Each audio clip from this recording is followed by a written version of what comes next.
Belakangan ini wacana redenominasi rupiah kembali mencuat setelah muncul tenggelam selama bertahun-tahun. Redenominasi sendiri adalah proses penyederhanaan nilai mata uang dengan menghilangkan beberapa nol dari nominal uang. Tetapi nilai real atau daya belinya tetap sama. Misalnya jika mengalami redenominasi, Rp1.000 akan menjadi Rp1 dengan nilai yang tetap sama. Jadi apabila harga roti hari ini Rp1.000, setelah disederhanakan menjadi Rp1, kita tetap bisa membeli roti dengan jumlah sama seperti sebelumnya. Daya beli tetap, tetapi lebih sederhana. Pada tahun 2025 ini, isu redenominasi kembali ramai setelah masuk ke dalam rencana strategis Kementerian Keuangan tahun 2025 hingga tahun 2029. Sesuai dengan Peraturan Menteri Keuangan Nomor 70 Tahun 2025. Dalam belet ini disebutkan rancangan undang-undang tentang redenominasi rupiah merupakan satu dari 4 RUU yang akan diusulkan ke DPR.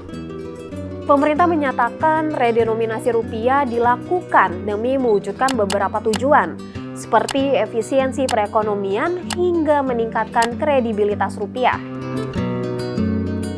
Jika menilik ke belakang, wacana penyederhanaan nominal mata uang telah bergulir sejak 2010. Diusulkan oleh Gubernur Bank Indonesia saat itu, Darmin Nasution. Akan tetapi ditolak oleh berbagai kalangan.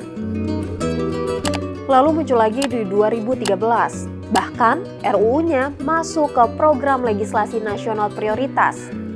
Namun kembali gagal direalisasikan karena dianggap tidak lebih mendesak dari masalah ekonomi saat itu.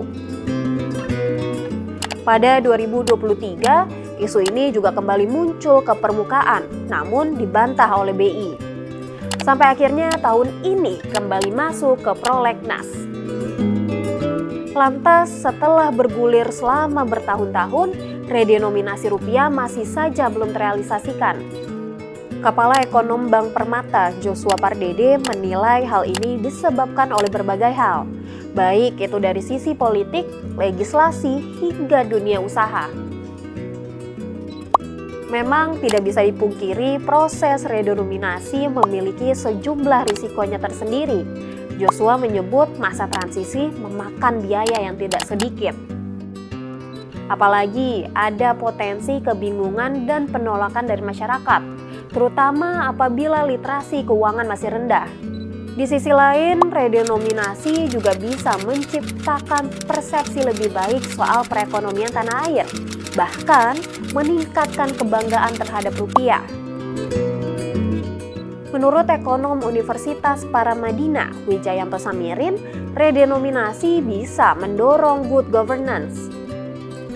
Penyederhanaan rupiah akan memaksa pelaku kriminal yang mendapatkan dan menumpuk uang tunai secara ilegal untuk mengkonversi dari uang cash menjadi aset rupiah baru maupun dolar AS.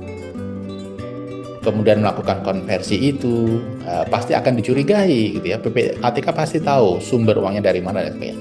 Jadi redenominasi itu sendiri akan membantu kita dalam konteks menekan aktivitas seperti itu. Paling tidak rupiah-rupiah yang ditumpuk di gudang itu paling tidak ya dikonversi dalam bentuk aset, dibelikan properti dan lain sebagainya. Paling tidak ini memberikan manfaat bagi ekonomi. Bahkan redenominasi bisa menekan peredaran uang palsu di Indonesia lantaran dipaksa untuk menukarkan dengan uang baru. Wijayanto juga optimis 6 hingga 7 tahun ke depan kondisi ekonomi RI baik itu inflasi maupun nilai tukar rupiah akan relatif stabil. Sehingga bukannya tidak mungkin untuk akhirnya mewujudkan redenominasi rupiah.